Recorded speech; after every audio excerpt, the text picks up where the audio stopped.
positive, en fait, et saine. Donc, en fait, j'ai presque envie de vous dire que ça ne pouvait pas se passer autrement que ça. On a les esclavagistes qui instrumentalisent la chose religieuse, on a les esclaves qui instrumentalisent aussi la chose religieuse pour fédérer et aller tuer. En fait, le sang amène le sang. Ça ne fonctionne que comme ça. Et pour continuer à citer Camus, il dit en substance qu'on ne peut pas se battre pour la justice en utilisant l'injustice. Ça ne marche pas comme ça. Et en ce sens-là, l'histoire, j'ai envie de vous dire, elle s'écrit d'elle-même. Et aujourd'hui, il est vital justement qu'on casse ce cercle de tous ces gens.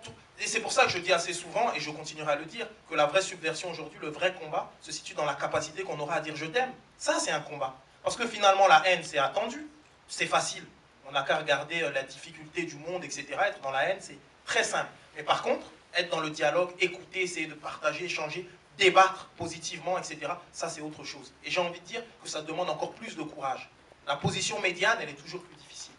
Donc voilà, donc d'une certaine manière, sans réécrire l'histoire, il y a des choses qui sont à peu près passées de cette manière, et de toute façon, il faut toujours réécrire l'histoire.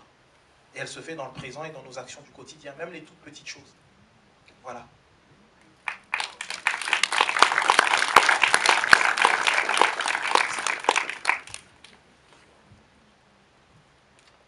D'autres réactions? On parlait pendant le repas, j'y pense là, parce que ça rejoint un peu ce qu'on vient de parler. On manquait cruellement d'intellectuels aujourd'hui pour justement relayer notre parole, entre guillemets. Camus en faisait partie, et aujourd'hui, il y a qui? Et toi? Tu sais, je pense profondément que, et je l'ai dit aussi, que les grands romanciers du siècle précédent, c'est aujourd'hui les grands cinéastes en fait. Et c'est pour ça que moi je crois beaucoup dans les artistes.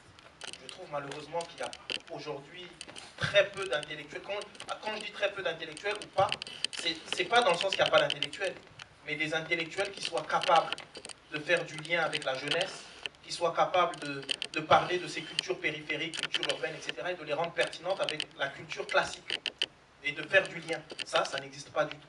Et des gens comme Camus, ok, Camus manie les concepts, parle de Nietzsche et tout ça, mais il allait danser au tabou. Il écoutait Miles Davis, Duke Ellington, donc il était en phase avec son époque. Mais aujourd'hui, je ne sais pas quel intellectuel pourrait parler de, je sais pas moi, de Young Jeezy, ou de A$AP Rocky, ou de Nas, ou de Jay-Z. Il y en a très peu. Et je trouve ça triste, ou même d'NTM ou d'IAM. Et alors que c'est la pop culture. Et c'est ça en fait. Mais par contre, je pense encore véritablement qu'aujourd'hui, comme les grands romanciers qu'on a pu avoir, ce sont aujourd'hui des cinéastes. Parce que le cinéma, et l'art de manière générale, propose quand même des choses pertinentes, intéressantes, où on réfléchit véritablement sur la société, etc. Bien plus que n'importe quel intellectuel, malheureusement, aujourd'hui. Ça répond à ta question? Dernière question. Dernière question, peut-être. Tu as présenté le film à Strasbourg, je crois que c'est la deuxième ville, hein. Vous êtes chanceux parce que le film sort le 11 janvier, donc on est très content d'avoir Abdel Malik. Donc, tu l'as présenté à Strasbourg, Ouais. Les réactions étaient comment dans ta ville? C'était, comme on dit dans le langage footballistique qui nous est cher à tous, j'ai joué à domicile et c'était fabuleux. Non, c'était bien. Mais l'idée, encore une fois, moi je crois en vous, en fait. Je crois dans les gens, dans l'intelligence des gens. Et quand même, on est dans une époque où, quand même, que ce soit des politiques, les médias, tout le monde dénigre les gens.